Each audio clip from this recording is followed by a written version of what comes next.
साथियों, UP PCS को लेके काफ़ी सारे अपडेट्स निकल के सामने आए हैं जिस पे हम बात करेंगे। लेकिन उससे पहले अगर आपने चैनल को सब्सक्राइब नहीं किया है तो प्लीज़ चैनल को सब्सक्राइब कर दीजिए और वीडियो को लाइक कर दीजिए। ये मेरे लिए मोटिवेशन का काम करता है। ठीक है, आइए बात करते हैं।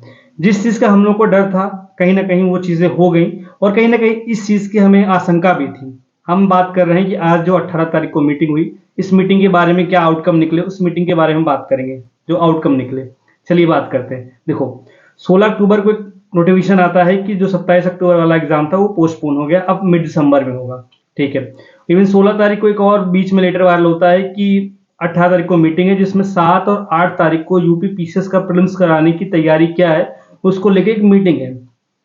तो आज 18 तारीख को ये मीटिंग हुई और मीटिंग खत्म होने से पहले पहले एक स्क्रीनशॉट वायरल होता है जिसमें दिखाई पड़ता है कि 49 जिलों में 850 केंद्रों में 7 और 8 तारीख को यूपी पीसीएस का एग्जाम होने वाला, मतलब 7 और 8 दिसंबर को 49 जिलों में 850 केंद्रों पे यूपी पीसीएस 2024 का प्रीलिम्स एग्जाम होने वाला है, जिसके लेकर मीटिंग चल रही थी।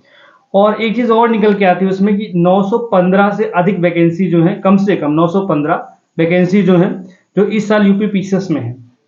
मतलब अभी तक 915 वैकेंसी की अधियाचन जो है आयोग के पास है, लेकिन प्रीलिम्स होते होते ये 1000 के ऊपर चली जाएगी।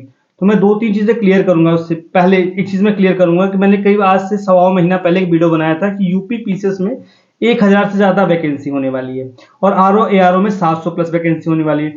उस वीडियो में, पुराना वीडियो पड़ा आप जाके देख सकते हैं, इतना गंदा गंदा बहुत सारे बदतमीज टाइप के लोग हैं, उन्होंने कमेंट किया था कि आप व्यूज के लिए बात कर रहे हो, आप व्यूज के लिए कुछ भी हवा में बात कर रहे हो, 300 350 वैकेंसी ज्यादा नहीं, 1000 वैकेंसी कहाँ से आ जाएगी, और ऐसे मत क्या करो, हम लोग को डिस्ट्रैक्ट होता है, इसके अगेंस्ट में एफआईआर कर देना चाहिए। यहाँ तक लोगों ने बोला था कि आपको शर्म नहीं आती, आप कम से कम अपने माँ बाप के बारे में सोचो। कुछ तो एक श्रीवास्तव जी करके हैं, उन्होंने तो इडियट पता नहीं क्या क्या बोल दिया था मुझे, हद से ज्यादा, कि कुछ भी नहीं होता, सिर्फ व्यूज के पाने के लिए आप करते हो। भाई साहब, अब मन को, सब जो लोग फालतू फालतू कमेंट कर रहे थे उनके मन को शांति मिल गई है, ठंडक मिल गई होगी उनके मन को, और कहीं ना कहीं उनकी जो जबान पे उस पर एक तमाचा भी पड़ गया होगा। अगर कोई बात बताई जा रही है, सिर्फ हवा में बात नहीं की जा रही है। मैंने 100 महीने पहले बोला था 1000 के ऊपर वैकेंसी जाएगी। आज सबको समझ में आ गया कि 915 वैकेंसी दिख गई। अब सब लोग वीडियो बनाने पड़े हुए हैं। आपको भी मानने में समझ में आ गया कि हाँ भाई, अब 915 वैकेंसी दिख रही है, 1000 वैकेंसी जा सकती है। तो कुछ बोला जाता है तो सोच समझ के बोला जाता है। ऐसा नहीं है कि व्यूज पाने के लिए होता है ना, दिन में 4-4 वीडियो बनाने वाले पड़े हैं, दिन में 5-5 6-6 वीडियो बना देता मैं, व्यूज भी आ जाते। अरबपति करोड़पति नहीं बन जाऊंगा यूट्यूब से, इस चीज को समझ लो आप लोग। और जो लोग फालतू कमेंट करते हैं ना, प्लीज अपनी जुबान को अपने लिमिट पे रखो। यहाँ किसी कमेंट सुनने के लिए बैठे नहीं पड़े। मेरा यूट्यूब चैनल है, मैं उस पर वीडियो डालता हूँ, समझ रहे हो आप, इस चीज को समझो अच्छे से। हवा में बात नहीं कर रहे हैं। आपको पसंद आता है तो देखो, नहीं पसंद आता तो मत देखो, सिंपल सा फंडा है, किसी को सुनने के लिए नहीं बैठे। ठीक है, दूसरी बात करते हैं। देखो, मैंने क्या बोला था, कि जो है 7 और 8 दिसंबर को एग्जाम होने वाला है, इसकी नोटिफिकेशन आएगी। आज की मीटिंग जो हुई, उस मीटिंग में क्लियर कट चीजें पता चल गई। एग्जाम जो आयोग जो है 7 और 8 तारीख को एग्जाम कंडक्ट कराने की पूरी तैयारी कर रहा है। 49 जिले हैं, ठीक है, 49 जिले। वैसे भी जो लेटर वायरल हुआ था उसमें 49 जिले लिखे थे। पता नहीं लोग 51 जिले कहाँ से बात कर रहे थे, मुझे समझ में नहीं आता है।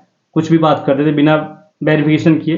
जो लेटर वायरल हुआ था उसमें जो जिलाधिकारियों से मांगा गया था उसमें सिर्फ 49 जिले थे। मैंने उस समय भी बोला था 49 जिलों के 850 केंद्रों में 7 और 8 दिसंबर को एग्जाम कंडक्ट कराने की पूरी तैयारी आयोग की, अभी तक का जो फिलहाल ये जो अपडेट है। और आयोग जो है अपने अड़ा हुआ है एग्जाम को 7 और 8 दिसंबर करवाने को, और इसी साल कराने, दिसंबर में कंडक्ट कराने को लेके अड़ा हुआ है। तो मैंने चीज आपको पहले ही बताया था कि जो मीटिंग होगी उस मीटिंग में यही कंक्लूजन निकल के आएगा कि एग्जाम 7 और 8 दिसंबर को होगा। और आयोग जो है सैटरडे, हो सकता है सैटरडे को नोटिस दे दे 19 को, क्योंकि छुट्टी होती है, बट आयोग तो कुछ भी कर सकता है। उस दिन अष्टमी नवमी छुट्टी वाले दिन भी दे दिया था 11 तारीख को, तो हो सकता है सैटरडे चांस कम है, मंडे को नोटिस दे देगा। और नोटिस में यही लिखा रहेगा 7 और 8 दिसंबर को यूपी पीसीएस का प्रीलिम्स होने वाला है, ये चीज लिखा रहेगा। ठीक है, लेकिन मैं बोल रहा हूँ होने वाला है, आयोग ऐसा लिख के लेटर देगा। लेकिन मैंने एक चीज और बताया था आपको, उस चीज को भी ध्यान से सुनो, और ये चीज होने वाली है। उसके बाद जो एक नॉर्मलाइजेशन को लेके विरोध है वो बहुत तेजी से प्रोटेस्ट बन जाएगा। जैसे आज मैं पता कर पा रहा था तो ऑलरेडी बहुत सारे जो पॉलिटिकल लीडर्स हैं, लाइक मतलब नाम नहीं लूंगा मैं किसी का, क्योंकि मजबूरी होती है, हम किसी का नाम नहीं ले सकते हैं। बट जो बड़े बड़े पॉलिटिकल लीडर्स हैं वो 2 पाली में एग्जाम कंडक्ट कराने की विरोध कर रहे हैं, इंक्लूडिंग जो लीडर ऑफ अपोजिशन इंडिया है वो भी कर रहे हैं, और उनकी सिस्टर भी हैं, हमारे स्टेट के जो एक्स सीएम है, एक्स एलओपी है, वो भी इस चीज़ को विरोध कर रहे हैं, और भी पॉलिटिकल पार्टीज हैं, इवन जो रूलिंग गवर्नमेंट है उसके अंदर भी इस चीज़ को बात उठ रही है कि आयोग को खराब ना किया जाए, जो एक परिपाटी चली आ रही है उस परिपाटी को बिगाड़ा ना जाए। और इवन आयोग में भी इस बात को लेके कहीं ना कहीं गुटबाजी चल रही है कि एग्जाम 2 दिन में होना चाहिए, 1 दिन में होना चाहिए, क्योंकि उसी आयोग का परीक्षा देके वो लोग वहां पे पहुंचे पड़े हुए हैं, तो उनको भी पता है कि एक रिस्पेक्टेड बॉडी होती है आयोग, और उस चीज की जो एक रिस्पेक्ट है उसको मेंटेन करना चाहिए। ठीक है, तो अभी तो एक नोटिस आएगा 7 और 8 दिसंबर वाला। ठीक है, और इसके बाद प्रोटेस्ट खूब तेज होगा, और ये प्रोटेस्ट जो है नेशनल लेवल पे जाएगा। अब देखो, आज तो ये नोटिफिकेशन आ गया, अगर आप लोग पता करो तो इलाहाबाद, मुखर्जी नगर में धीरे धीरे और भी लोगों की स्ट्रेटजी बनना स्टार्ट हो गई। देख, ट्विटर कैंपेन था वो काफी सक्सेसफुल हुआ था, हर मीडिया चैनल ने उसको कवर किया था, इवन न्यूज़पेपर्स ने कवर किया था, यूट्यूबर्स ने कवर किया था। उसके बाद जो पोस्ट ऑफिस में प्रॉपर एक पोस्ट किया गया था, सबने आयोग को लेटर लिखा था, एग्जाम 1 दिन में कंडक्ट कराना चाहिए प्रोस कॉन्स के साथ, वो भी काफी कवरेज मिला उसको। अब क्या है ना, अब सीधा सीधा बात आ गई है, आयोग चाह रहा है 7 और 8 दिसंबर को एग्जाम हो, लोग चाह रहे हैं 8 दिसंबर को एग्जाम कंडक्ट करा लो। अगर एग्जाम कंडक्ट 8 दिसंबर को नहीं हो पा रहा है, 1 दिन में नहीं हो पा रहा है, तो कुंभ की बात करवा लो। ठीक है, यही चीज होगी, समझ में आ रही है लोगों को। तो लोग अब वही है कि अब आयोग के सामने प्रोटेस्ट करेंगे, मुखर्जी नगर, लखनऊ या फिर अदर, और यूपी में 10 कॉन्स्टिट्यूंसीज में चुनाव होने वाले हैं, तो उपचुनाव होने वाले हैं, और महाराष्ट्र तो खैर वो मैटर नहीं करेगा, बट यहाँ पे यूपी में 10 कॉन्स्टिट्यूंसीज हैं, वहाँ पे उपचुनाव जो है वो मैटर करेगा, क्योंकि जो अभी रिसेंट लोकसभा इलेक्शन हुआ है उसमें रूलिंग पार्टी की कहीं ना कहीं एक बहुत खराब परफॉर्मेंस रही है, वो परफॉर्मेंस को सुधारना चाहते हैं, पहली चीज, इसलिए कोई रिस्क नहीं लेंगे। और चुनाव के पहले 10 सीट बहुत होती है, तो चुनाव के पहले जो प्रचारक होंगे वो लोग इस चीज को काफी ज्यादा उछालेंगे, और कहीं ना कहीं स्टूडेंट को सपोर्ट करेंगे, क्योंकि लास्ट ईयर भी आरओ वाले एग्जाम में भारत जोड़ो यात्रा का ही सपोर्ट मिला था, जिससे एक नेशनल न्यूज बनी थी, और कहीं ना कहीं फाइनली आयोग को मानना पड़ा था, पेपर लीक हुआ था और एग्जाम को कैंसिल किया गया था आरओ वाला। वही चीज यहाँ पे होने वाला है, बट ये अभी नहीं होगा। 18 अक्टूबर आज है, ये चीजें आज ही क्लियर हो जानी चाहिए थी, एग्जाम 1 दिन में होगा, क्योंकि बाद में आयोग को वही करना है। बट ये चीजें 1 महीना आपको परेशान किया जाएगा, आपकी दिवाली बर्बाद कर दी जाएगी, उसके बाद आधे से ज्यादा लोगों में फूट डाल दी जाएगी, क्योंकि जो लोग ज्यादातर इस चीज में भरोसा नहीं करते या फिर उनको लगता है कि अपनी तैयारी करनी चाहिए, तो वो लोग आपका सपोर्ट नहीं करेंगे। जो लोग नॉर्मलाइजेशन के अगेंस्ट में बातें कर रहे हैं, भले सब लोग फायदा लेने आ जाएंगे। अब इसे यूपी पीसीएस एग्जाम पोस्टपोन हुआ तो सब लोग फायदा ले रहे हैं, सब लोग एग्जाम देंगे, सबको समय मिलेगा। अब आरओ एआरओ का एग्जाम हो रहा है तो सब लोग को फायदा मिल रहा है, सिर्फ जिन्होंने प्रोटेस्ट किया था क्या सिर्फ उनका थोड़ी एग्जाम हो रहा है, सबका हो रहा है। बट ऐसे तो होते हैं, क्या करोगे, हर जगह है, सोते लोग होते हैं। कहावत है ना, भीड़ का 10% भी अगर एक हो जाए तो बहुत कुछ कर सकता है। तो नॉर्मलाइजेशन के अगेंस्ट में कुछ लोग तो ऑब्वियस सी बात है प्रोटेस्ट कर रहे हैं, और वो स्ट्रेंथ बढ़ती जाएगी और ये स्ट्रॉन्ग प्रोटेस्ट बनेगा, और ये स्ट्रॉन्ग प्रोटेस्ट जो है ये आगे बढ़ेगा, और कहीं ना कहीं 15 नवंबर से 20 नवंबर के आसपास जो चुनाव का समय है उसी समय काफी तेज हो जाएगा, और इसको काफी अटेंशन मिलेगी। और 7 8 दिसंबर वाला जो नोटिफिकेशन आने वाला है, तो 7 दिसंबर से 10 दिन पहले, मतलब 25 26 नवंबर के आसपास आयोग को मजबूरी में एक पॉलिटिकल प्रेशर मान लो, या फिर जैसे भी समझ के, या फिर जैसे भी मान लो, उनको एक फिर से एक नोटिफिकेशन देना पड़ेगा कि अपरिहार्य कारणों की वजह से ये एग्जाम जो है पोस्टपोन हो गया। अब एग्जाम 7 और 8 दिसंबर को नहीं होगा, अब एग्जाम जो है कुंभ के बाद होगा, डेट कंफर्म की जाएगी। जैसे अभी बोला ना कि मध्य दिसंबर तक एग्जाम कंडक्ट कराया जाएगा, आपको जल्दी ही सूचित किया जाएगा, वैसे ही डेट नहीं देंगे वो, यही बोलेंगे कि मार्च अप्रैल में एग्जाम कंडक्ट कराया जाएगा, हम जल्द ही सूचित करेंगे। तो यही फाइनली जो क्रोनोलॉजी है यही होने वाली, एग्जाम जो है 1 दिन में होगा, इस चीज को मान लो। और एग्जाम जो मुझे समझ में आ रहा है ना, अगर आयोग आज सुधार कर लिया होता, एग्जाम 1 दिन करवाने की बात पे मान गया होता, तो एग्जाम दिसंबर में हो जाता। बट जो एक समझ में बात, जो एक समझ लो कि जो एक अंडरस्टैंडिंग बन रही है, उससे समझ में आ रहा है एग्जाम दिसंबर में हो पाना बहुत मुश्किल है, और आरओ भी बहुत मुश्किल है दिसंबर में हो पाना। मैं ये नहीं बोलूंगा कि आप लोग तैयारी छोड़ दो, ये मत करो, बट तैयारी करते रहो। बट जो लोग यूपीएससी लिखने वाले 2025 का, वो थोड़ा सा सीरियस हो जाए यूपीएससी को लेके, लेकिन नहीं तो फिर यूपी पीसीएस आरोप चक्कर में आपका पूरा साल बर्बाद हो जाएगा। फिर या तो आप यूपी पीसीएस का एग्जाम नहीं, यूपीएससी का एग्जाम नहीं दोगे 2025 वाला, या फिर दोगे तो फिर रिजल्ट खराब रहेगा। अब मैं बात बीपीएससी करता हूँ। बीपीएससी ने कहने के लिए 1 दिन में नॉर्मलाइजेशन को हटा के सिर्फ 1 दिन में एक पाली में एग्जाम कंडक्ट करवा रहे हैं, वो जो है 13 दिसंबर का एक नोटिस निकाला उन्होंने। और यूपी पीसीएस में 5,75,000 फॉर्म पड़े हैं, उससे ज्यादा फॉर्म ऑलरेडी पड़ चुके हैं बीपीएससी में, और कहीं ना कहीं जो डेट है नवंबर 4 तक बढ़ा दी गई है बीपीएससी की। तो अभी 15 दिन का समय और बढ़ा दिया गया, तो कम से कम 2 लाख और फॉर्म पड़ेंगे, 2-2.5 लाख। ठीक है, क्योंकि यूपी पीसीएस के साथ क्लैश कर रहे थे डेट, इसलिए लोग थोड़ा अवॉइड कर रहे थे, बट यूपी पीसीएस में कुछ क्लैरिटी नहीं है तो लोग और फॉर्म भरेंगे। बट मैं एक चीज़ बोल दूं कि बीपीएससी जो है वो दिसंबर में होने वाला नहीं है, फरवरी तक डेट आएगी, मतलब फिर से डेट आगे बढ़ेगी, फरवरी पता नहीं कब होगा एग्जैक्टली, किसी को नहीं पता।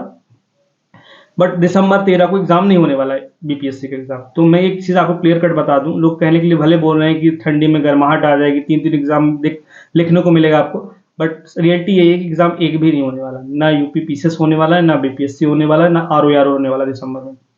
एक्चुअली नवंबर का महीना पूरा प्रोटेस्ट में जाएगा, नॉर्मलाइजेशन के अगेंस्ट में लोग प्रोटेस्ट करेंगे और अपनी बात को रखेंगे, और रखना भी चाहिए, कोई इसमें गलत नहीं है, क्योंकि एक कॉन्स्टिट्यूशनल बॉडी है, एक रिस्पॉन्सिबिलिटी है, हम सिविल सर्वेंट बनने जा रहे हैं। और जो नोटिफिकेशन में लिखा है कि साफ साफ एक दिन में एग्जाम कंडक्ट कराया जाएगा, और बिहार जैसे स्टेट जो है जहाँ पे 2-3 सालों से नॉमिनेशन की बात चल रही है, ऑलरेडी उस चीज़ को गवर्नमेंट विड्रॉ कर लेती है, और एक सिंगल एग्जाम पिछली बार भी कराया 69 बीपीएससी का और 70 बीपीएससी का, जिसमें यूपी पीसीएस की जो फॉर्म पड़े हैं उससे लगभग 1.5 गुना फॉर्म पड़े, उसके बावजूद भी तो वो लोग एक दिन में एग्जाम कंडक्ट करवा सकते हैं। छोटा स्टेट है, हम तो बहुत बड़े स्टेट है, बहुत सारे पैरामीटर्स में भी बिहार से बहुत आगे हैं, तो हम लोग क्यों नहीं कंडक्ट करा सकते एक दिन में एग्जाम। ठीक है, और कहीं ना कहीं एक सुचितापूर्ण एग्जाम चाहिए, एक ट्रांसपेरेंसी चाहिए, और कहीं ना कहीं जो एक अकाउंटेबिलिटी होती है सरकार की लोगों के प्रति और बच्चों के प्रति, और कहीं ना कहीं स्टेट के प्रति, जिसको हम सुशासन बोलते हैं, एक गुड गवर्नेंस बोलते हैं, वो भी जरूरत होती है उस चीज़ की। उसके मद्देनजर एग्जाम एक दिन में ही होना चाहिए, इस बात को बच्चे रखेंगे। धीरे धीरे बच्चे इस पे सहयोग कर रहे हैं, बच्चे आगे भी आ रहे हैं। ठीक है, तो एग्जाम जो है, मुझे मेरा पर्सनल ओपिनियन है, इसमें मत बोलना मुझे। जब मैंने पहले बोला था एग्जाम दिसंबर में होगा, तो एग्जाम की डेट दिसंबर में आई थी, जो मैंने एक लॉजिक दिया था। लेकिन मैंने सिर्फ बोला था एग्जाम एक दिन में होगा, लेकिन जब इन्होंने 2 दिन की बात की, तो अब दिसंबर जो है लॉजिकल इनकरेक्ट हो गया। लॉजिकली 7-8 दिसंबर को एग्जाम नहीं हो पाएगा, जो मेरा एक पर्सनल कैलकुलेशन है। पता नहीं कितने लोग इस पे एग्री करते हैं, डिसएग्री करते हैं, आई डोंट नो, बट मेरा पर्सनल जो कैलकुलेशन है उसके हिसाब से एग्जाम जो है कुंभ के बाद जाएगा, आरओ भी कुंभ के बाद जाएगा। ना तो आरओ दिसंबर में होने वाला है, ना यूपी पीसीएस एग्जाम दिसंबर में होने वाला है। बीपीएससी तो छोड़ ही दो, वो तो नहीं होगा। बट ये नवंबर महीना जो है एक प्रोटेस्ट का महीना रहेगा, आपको एक कहीं ना कहीं टेंशन देगा, एंजाइटी देगा और डिप्रेशन देगा, और एक साइकोलॉजिकल प्रेशर क्रिएट करेगा, खास करके जो लोग और भी एग्जाम टारगेट कर रहे हैं, स्पेशली यूपीएससी 2025। उनका जो मेंस का टाइम है वो बीता जा रहा है, उनका ऑप्शनल बिल्कुल नहीं राइटिंग किया उन्होंने, ऑप्शनल नहीं तैयार है, जीएस पेपर्स नहीं तैयार हैं, तो वो सब इश्यूज हैं उनको। अब उनको अपने पर्सनल लेवल पे मैनेज करना पड़ेगा, आई डोंट नो कैसे मैनेज करेंगे वो लोग। तो ये चीज़ आपको बताना था, ये जो है। दूसरी बात, मैं वैकेंसी की बात कर रहा हूँ, फिर से मैंने स्टार्टिंग में वीडियो में बात की थी 915 वैकेंसी की, फिर से बोल रहा हूँ मैंने देखो, मैंने किसी को डांटा नहीं, बट मैं एक चीज़ क्लियर कट कर दे रहा हूँ। जो लोग बोलते हैं, कुछ भी कमेंट लिख देते हैं, देखो बुज़दिल मत बनो, कावर्ड मत बनो कि नाम बदल के आप कुछ भी रैंडम नाम रख के आप किसी को कमेंट कर दे रहे हो। मतलब क्या आपको मिल जाता है किसी की इमेज खराब करके, कुछ भी करके। मुझे पता है बहुत सारे लोग ज्वेलसी करते हैं, बहुत सारे लोग होते हैं, उनको लगता है कि ये बंदा 1 महीने में कैसे इतना तेजी से यूट्यूब सब्सक्राइबर बढ़ गए, ऐसे कैसे दे रहा है। भाई ये 1 महीने की बात नहीं है, मैंने 5 साल समय दिया है यूपीएससी को और यूपी पीसीएस को। जो मेरे नॉलेज एक्सपीरियंस है, मैंने इंजीनियरिंग कर रखा है, मैंने जॉब कर रखा है, उसके बेसिस पे जो एक्सपीरियंस है, और कहीं ना कहीं भगवान ने दिमाग भी दे रखा है, उसके बेसिस पे मैं लॉजिक्स देता हूँ, और मेरे पास जो भी इनसाइडर्स इन्फॉर्मेशन है उनके थ्रू भी मैं कंक्लूड करता हूँ इस चीज़ को। ऐसा नहीं सिर्फ हवा हवा में बात करता हूँ मैं। ठीक है, अब आपको समस्या आती है तो प्लीज़, क्या बोल सकता हूँ मैं, बहुत होगा, कमेंट ऑफ कर दूंगा, इससे ज़्यादा और क्या कर सकता हूँ मैं। या फिर ज़्यादा बदतमीजी करोगे, फिर चीज़ें पता करवाई जाएंगी कौन है भाई आप लोग, तो वो चीज़ मत करो ना किसी के। जैसे सिंपल सी बात है ना, अब एक बुद्धा का है कि आप जैसे आप किसी को एक उंगली दिखाते हो तो 4 उंगली आपके पीछे अपनी साइड होती है। तो आप किसी को कमेंट कर रहे हो, बदतमीजी से बात कर रहे हो, तो वो चीज़ें आप भी तो करो ना। आप भी कल को आगे किसी भी फील्ड में आगे जाओगे तो आपको भी क्रिटिसाइज करेंगे लोग, आपको तो आपको कैसा लगेगा, बुरा लगेगा ना। वो चीज़ मत करो। अगर आपको भी कोई ऐसा बोलता है, ऐसा तो मैंने कुछ हवा में बात नहीं की थी कि मैंने फालतू बात किया था कि मैं सीधा 5,000 10,000 वैकेंसी। हाँ, उस समय लोगों को लग रहा था कि 1,000 वैकेंसी हवा की बात कर रही, बट मैंने कुछ लॉजिक लगाया था, कुछ कैलकुलेट किया था, कुछ मेरे पास इन्फॉर्मेशन थी, जिसके बेसिस पे मैंने आपको बताया था 1,000 के ऊपर वैकेंसी आ रही है यूपी पीसीएस में, और 700 वैकेंसी के आसपास आरओ में। मैंने लॉजिक दिया था, प्रॉपर एक्सप्लेन भी किया था। अब 915 वैकेंसी आपको अभी दिख गई, 2 महीने बाद एग्जाम जो टेंटेटिव डेट है 7 दिसंबर, तो ऑब्वियस सी बात है 200 सीटें और बढ़ेंगी उस पर। बट एग्जाम दिसंबर में चला जाएगा तो 1200-1300 सीटें हो सकती है। क्योंकि रिक्वायरमेंट के हिसाब से होता है ना, गवर्नमेंट जो है आयोग को रिक्वायरमेंट के साथ बेचती रहती है, उसके पास जो रिक्वायरमेंट होती है वो उसी साल की वैकेंसी में क्लियर कर देना चाहती है, क्योंकि 2 साल तो ट्रेनिंग में लग जाते हैं ना, वो जो सिलेक्ट होते हैं सिविल सर्वेंट, 1 से 1.5 साल एग्जाम क्लियर करने में लग जाता है, फिर 2 साल ट्रेनिंग, 3 साल बाद उनको मिलते हैं। कोई एसडीएम, मान लो 10 एसडीएम की जरूरत है, तो 10 एसडीएम तुरंत का तुरंत नहीं मिल जाएगा ना। आज नोटिफिकेशन दिया जाएगा, 6 महीने बाद पेपर होगा, फिर 1 साल लग जाएगा वैकेंसी क्लियर करने में, 1.5 साल होगा, उसके बाद 2 साल की ट्रेनिंग, मतलब 3.5 से 4 साल लग जाएंगे उसको। आज रिक्वायरमेंट भेजिए तो 4 साल बाद मुझे एसडीएम मिलेगा। तो एडवांस में नोटिफिकेशन देती है गवर्नमेंट आयोग को, ये वैकेंसी को क्लियर करो, इसलिए उसी साल की वैकेंसी में इंक्लूड करते जाते हैं। और रूल ऐसा है कि उस साल के प्रीलिम्स जो होता है, पीसीएस का प्रीलिम्स, तब तक जितनी भी रिक्वायरमेंट आयोग के पास आई होगी, आयोग इंक्लूड कर लेता है उस साल। लास्ट ईयर नहीं आई थी, जो भी रीजंस थे, इसलिए लास्ट कम थे वैकेंसी, 270 के आसपास वैकेंसी थी। लेकिन जब नोटिफिकेशन आया तो उस समय 270 280 वैकेंसी थी। लेकिन अब नोटिफिकेशन कब आया था? जनवरी 2024 में आया था। अब क्या चल रहा है? अक्टूबर चल रहा है, 10 महीने हो गए। 10 महीने में ऑब्वियस सी बात है वैकेंसी बढ़ेगी, 2-3 गुना तो कम से कम होगी। सिंपल सा लॉजिक है, अंडरस्टैंड कर सकते हो, समझो, ठीक है। और एक चीज और लोग कंप्लेन करते हैं, वीडियो बड़ी बन जाती है। आई अंडरस्टैंड की वीडियो बड़ी बनती है, समय बर्बाद होता है आपका, बट बर्बाद नहीं करता हूं मैं, चीजें मैं एक्सप्लेन करने की कोशिश करता हूँ कि आप 10 जगह इधर उधर मत भटको, 10 वीडियो मत देखो, ठीक है। इसलिए आपको एक्सप्लेन करने की कोशिश करता हूँ। एक लॉयल जो होता है, लॉयल हमारे पास जो सब्सक्राइबर हो और जो व्यूवर्स हो, वो मैं चाहता हूँ, ठीक है। बाकी बहुत सारी मैंने पहले ही बात की, वही बातें रिपीट नहीं करूंगा मैं। तो अभी तो यही आज का जो कंक्लूजन यही निकल के आया 18 तारीख की वैकेंसी की, 7 और 8 दिसंबर का नोटिफिकेशन आने वाला है। 7 और 8 दिसंबर जो है ऑफिशियल नोटिफिकेशन शायद मंडे को आ जाएगा। एग्जाम आपका यूपी पीसीएस का होने वाला है। 49 जिले होंगे, 850 केंद्र होंगे और 915 प्लस वैकेंसी अभी तक सरकार के आयोग के पास है। वैकेंसी और भी बढ़ेंगी, मतलब 1000 के ऊपर वैकेंसी जाएंगी। ये एक अपडेट है। अब दूसरी अपडेट ये है कि लोग नॉमिनेशन के अगेंस्ट में पूरा खुली ओपनली तरीके से प्रोटेस्ट कर रहे हैं। हर कोई नॉमिनेशन का विरोध कर रहा है। जो बैंक की तैयारी किया है, फिर एसएससी, वो लोग इस चीज का विरोध कर रहे हैं। यूपी पीसीएस जैसी कॉन्स्टिट्यूशनल बॉडी जो है, वहां पे नॉमिनेशन नहीं होना चाहिए, और किसी भी स्टेट में नहीं है। बिहार में 2-3 साल पहले से नॉमिनेशन लगाने की बात की जा रही है, बट हर बार गवर्नमेंट और आयोग को विड्रॉ करना पड़ता है और एग्जाम एक दिन में ही कंडक्ट कराया जाता है। जैसे इस साल भी जब वैकेंसी वो नोटिफिकेशन आया था 17 नवंबर, एक दिन में आया था। फिर उसके बाद 13 दिसंबर एग्जाम होने का बीपीएससी, वो भी एक ही दिन में हो रहा है। और यूपी पीसीएस से ज्यादा फॉर्म पड़े जा रहे हैं। और बिहार जो है यूपी से छोटा राज्य है, यूपी से काफी पिछड़ा राज्य है, उसके बावजूद भी। और वहां पे बहुत सा बार नकल होती है, हर साल कोई ना कोई एग्जाम लीक होता है, 2 बार 3 बार में क्लियर होता है। जैसे 66 बीपीएससी जो थी, लीक हुई थी, ठीक है। उसके बावजूद वो एक दिन में एग्जाम कंडक्ट करवा पा रहे हैं, तो आप क्यों नहीं कंडक्ट करवा पा रहे हो? आपको सोचना चाहिए। और बाकी बहुत सारे अपोजिशन लीडर जो हैं, वो भी सपोर्ट कर रहे हैं मूवमेंट को। मूवमेंट ये प्रोटेस्ट नहीं है एक्चुअली, यूपी पीसीएस या फिर यूपी पीएससी जो है, उस आयोग को बर्बाद ना किया जाए, उसलिए एक मूवमेंट डेवलप किया गया है। नॉमिनेशन के थ्रू चीजें बर्बाद ना हो। ये ऑलरेडी करप्शन बहुत ज्यादा है, ट्रांसपेरेंसी नहीं है। अदर जो जैसे यूपी एसएससी क्या बोलते हैं, मतलब जो होता है नहीं, ग्रुप सी ग्रुप डी वाला जो होता है, उसमें 3-3 साल 4-4 साल में वैकेंसी ही नहीं आती है। अब पेट 2022 वाला हुआ, अभी तक क्लियर नहीं हुआ इसका एग्जाम, 23 में 24 वाला अभी तक हुआ ही नहीं। तो जो भी सारी चीजें हैं, वो सब इश्यूज है। तो बाकी और भी इससे टीजीटी पीजीटी वाला इशू है, यहाँ पे तो ट्रांसपेरेंसी नहीं है। और भी बहुत सारे आयोग जो छोटे छोटे बने हैं, उसमें बहुत सारी ट्रांसपेरेंसी नहीं है। एटलीस्ट जो ग्रुप ए की पोस्ट होती है, जो यूपी पीएससी कंडक्ट कराता है, जिसको स्पेशली यूपी पीसीएस या फिर प्रोविंशियल सिविल सर्विसेज बोलते हैं, उस एग्जाम को ट्रांसपेरेंट रखा जाए। और जो कहीं ना कहीं 1925 से जब प्रोविंशियल सिविल सर्विसेज जब बना था, जिसको पीएससी बोलते हैं, 1925 में एक्ट के थ्रू बना था। अभी तो 100 साल होने वाले हैं 2025 में। तो 100 साल से जो स्टेट पीएससी जो है मेंटेन है, तो उसको मेंटेन करना चाहिए। और कॉन्स्टिट्यूशनल बॉडी है, तो 1985 वाला एक्ट जो है, उसको ऑर्डिनेंस के थ्रू नहीं चेंज करना चाहिए। अब तो एक्ट तो चेंज कर दिया, बट नहीं करना चाहिए था इनको। एसओपी बढ़ाना चाहिए, बच्चों के कंफर्ट के बारे में सोचना चाहिए, क्योंकि कहीं ना कहीं बच्चों के लिए ही एग्जाम कंडक्ट कराया जा रहा है, बच्चों के लिए कराया जा रहा है। और बच्चों को ही सिविल सर्वेंट बनाया जाएगा, और यही बच्चे जो है सोसाइटी को एक सिविल सोसाइटी बनाएंगे, प्रोग्रेसिव सोसाइटी बनेंगे, एक सस्टेनेबल सोसाइटी बनाएंगे। तो उनको परेशान ना किया जाए, इसी चीज को लेकर हर कोई बात कर रहा है, चाहे न्यूज चैनल्स हो, चाहे प्रिंट मीडिया हो, चाहे प्रेस मीडिया हो, चाहे यूट्यूबर्स हो, चाहे बहुत सारे अपोजिशन के लीडर्स हो, या फिर रूलिंग पार्टी के लीडर्स हो, या फिर आयोग के लोग, साथ में छात्र लोग, सब लोग नॉमिनेशन के अगेंस्ट में है। और हर कोई इसके अगेंस्ट में, इस मूवमेंट में साथ दे रहा है। बाकी इतना ही बोलना था। थैंक यू सो मच, मिलते हैं अगले वीडियो में।